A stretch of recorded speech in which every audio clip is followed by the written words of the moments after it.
بڑے سخت امتحانات ہیں صبر کے. انتقام تو غیروں سے نہیں ہے، اپنوں سے کیا مطلب انتقام کا؟ اپنوں سے انتقام کا کیا مطلب؟ انتقام تو غیروں سے بھی نہیں ہے. حضرت حمزہ رضی اللہ تعالیٰ عنہ کا ایسا قتل ہوا کہ وحشی نے حضرت حمزہ کے ناک کان کاٹ کر مسلح کر دیا، ان کی لاش پہچانی نہیں جاتی تھی. آپ نے فرمایا کہ مجھے اتنی تکلیف ہے حضرت حمزہ کے قتل کی، فرمایا کہ وحشی جہاں جس حال میں ملے اسے قتل کر دیا جائے. اتنی تکلیف آپ کو. آپ نے قسم کھائی آپ نے کہ میں 70 مشرکین کے ساتھ وہ کروں گا جو انہوں نے میرے چچا کے ساتھ کیا. میں ایسا 70 مشرکین کے ساتھ کروں. اللہ تعالیٰ نے فرمایا کہ نبی جی اگر آپ صبر کر لیں تو یہ سب سے بہتر ہے. اگر آپ صبر کر لیں تو یہ سب سے بہتر ہے. اگر آپ صبر کر لیں تو یہ سب سے بہتر ہے. اور اگر آپ کو بدلہ لینا ہی لینا ہے صبر کرنے میں تو یہ ہے کہ آپ پلٹ کر کچھ بھی نہ کریں. اور اگر آپ کو بدلہ لینا ہی لینا ہے تو آپ اپنے چچا کے بدلے میں ایک مشرک کو قتل کر سکتے ہیں بس. حضور اکرم صلی اللہ علیہ وسلم نے اپنی قسم کا کفارہ دیا اور وحشی کو قتل کریں. لو اللہ کی شان دیکھو. میں تمہیں ایک بات بتاتا ہوں. اللہ رب العزت بعض مرتبہ دشمن کو ایسا نوازتے ہیں سننا دھیان سے کچھ کہہ رہا ہوں. اللہ تعالیٰ بعض مرتبہ تمہارے دشمن کو ایسا نوازیں گے کہ اس کو نواز کر بھی تمہارے صبر کا امتحان لیں گے. دشمنوں کو نواز کر تمہارے صبر کا امتحان لیں گے. یہاں داعی اس موقع پر حسد میں مارا جاتا ہے کہ میرا دشمن وہ اس خیر سے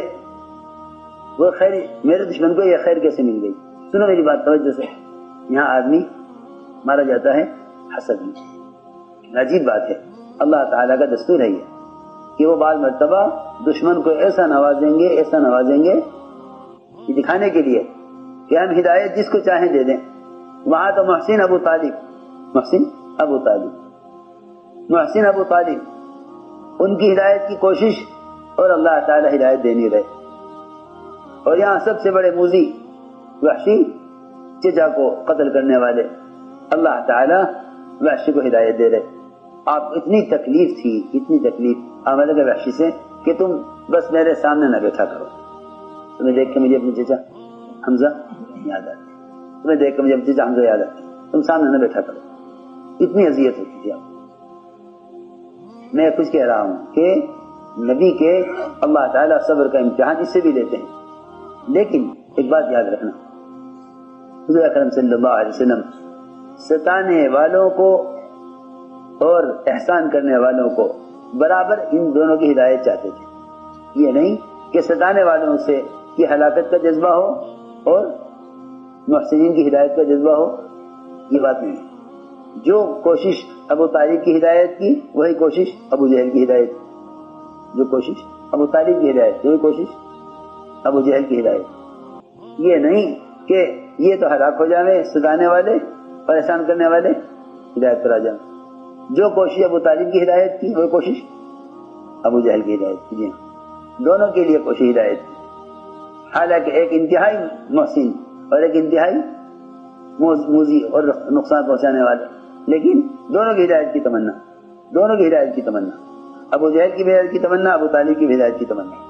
یہ سخت امتحان ہوتا ہے داعی کا کہ تمہیں ستانے والوں کو اگر ہم نوازیں تو تم انہیں قبول کرو گے یا نہیں.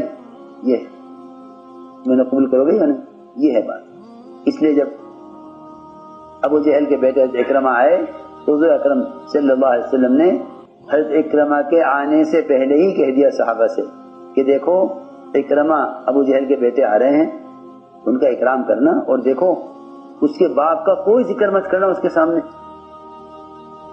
دیکھو تو صحیح، ابو جہل نے جو کچھ بھی کیا اس کے بیٹے کے سامنے اس کے باپ کا ہرگز ذکر مت کرنا. یہاں تو اللہ مجھے معاف فرماوے اپنی نسلوں کو بتا دیں گے فلاں نے کیا کیا، فلاں نے کیا کیا، فلاں نے کیا کیا. اور وہاں اتنا اہتمام کہ آپ فرما رہے صحابہ سے کہ اکرمہ آ رہے ہیں، اس کے باپ کو برا ہرگز مت کہنا اس کے سامنے. سنو، اس لیے کہ تم کچھ کہو گے اس کے باپ کو تو بیٹے کو تکلیف ہوگی، اور باپ تو مر چکا، قتل ہو چکا، اس تک تو بات پہنچے گی نہیں. یہ فرمایا آپ نے یؤذی الحی ولا یبلغ المیت، کہ زندے کو تکلیف ہوگی اور ابو جہل تو قتل ہو چکا، اس کو تو بات تمہاری پہنچے گی نہیں. کیا فائدہ کہ تم اس کے بیٹے کے سامنے اس کے باپ کو کچھ کہو، اس سے اس کو تکلیف ہوگی. دیکھو تو صحیح، اتنی وسعت قلبی چاہیے اس کام کو کرنے کے لیے. تو آپ نے کود کر استقبال کیا حضرت اکرمہ کا. آپ کے جسم پر صرف لنگی تھی، اوپر کی چادر بھی آپ نے جلدی میں حضرت اکرمہ کے آنے پر اوڑھی نہیں، کود کر اچھل کر آپ نے استقبال کیا.